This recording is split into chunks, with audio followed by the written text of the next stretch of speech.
Hey people, welcome back to the Becoming TV series, exploring the deep truths and the principles that will enable you become everything you're created to be, to do, and to have. This is William Awana. So, the second sphere of wealth. We talked about spiritual wealth. Let's go on to the next one. What is the next one?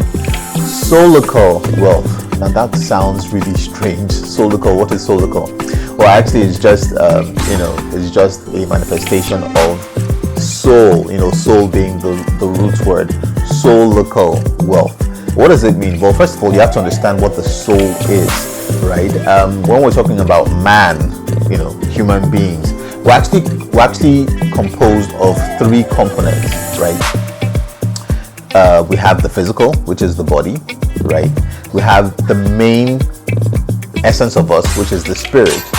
But we have something in the middle, which is the soul, right? So man is what you call a tripartite being. Man is a spirit, he lives in a body, but he has a soul. I'll say that again. Man is a spirit, he lives in a body, but he has a soul. So what is a soul?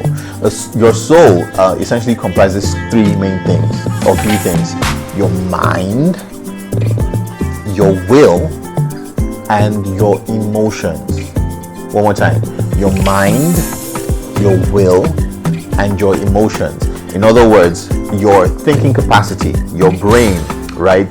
Your ability to distinguish or differentiate, your ability to analyze, your mental capacity, and all of that makes up your mind. What you think, how you think, the way you think it, that's your mind. Your will is your volition. I can do this. I will do this. I have decided to do this. I will not do this, right?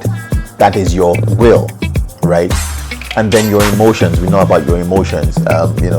When you feel happy, when you feel sad, when you feel heartbroken, all of that make up your emotions. So the soul is actually a very rich, part of you. It is what connects your body to your spirit, right?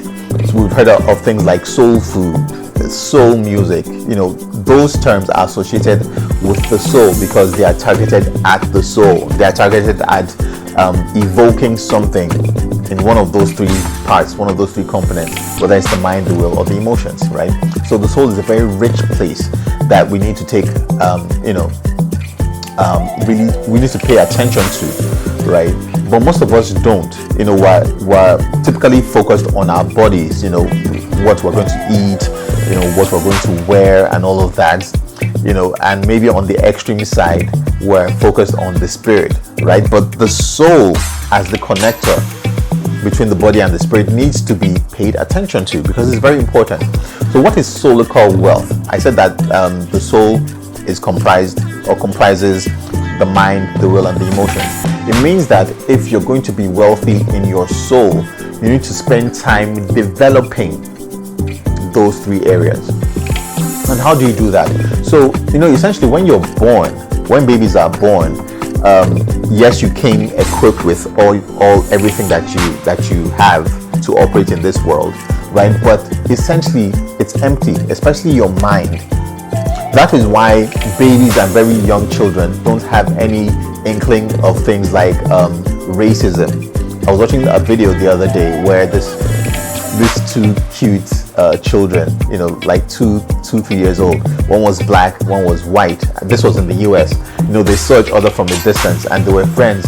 And they were like, oh wow, they ran towards each other and they embraced and they hugged and all of that. And the internet was like, oh wow, right? But in some parts of the US, you discover that up till now, there's still that racial divide, between black people and white people.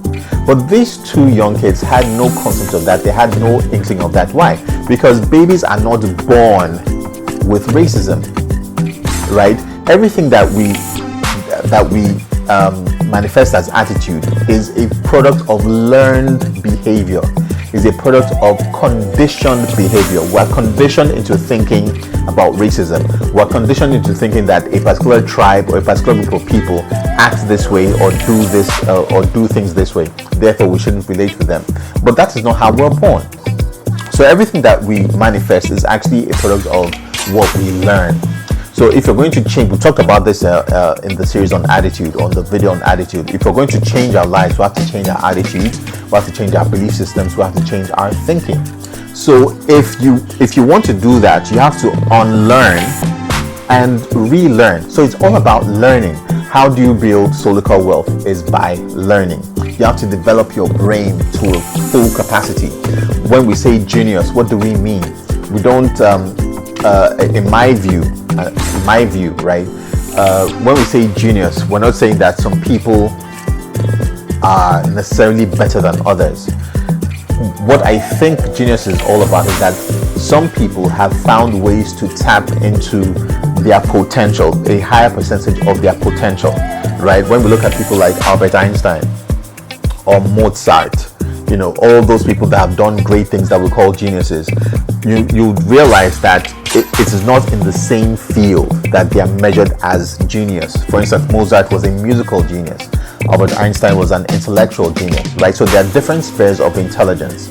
So in whatever way you're primarily gifted at, you have a potential to achieve or to maximize that giftedness. So it means when we're talking about Soulical wealth, right, your capacity as a human being, you have potential. Now it is your job to develop that potential to its maximum capacity. That is when we're going to call you a genius in your own field, whatever that field is. You have to develop yourself. You have to read, you have to study, you have to discipline yourself to focus, right, and grow your intellect, have the capacity to control your emotions, and have the ability to choose wisely and to choose carefully. All of that comes through learning. You're not born with that. You're only born with the raw material, but you have to spend time to develop that, right? So that is Soulical wealth. If you're able to do these things, you become a better, a richer person in your soul, and that's a very important thing to have. So see you next time as we talk about the third sphere of wealth.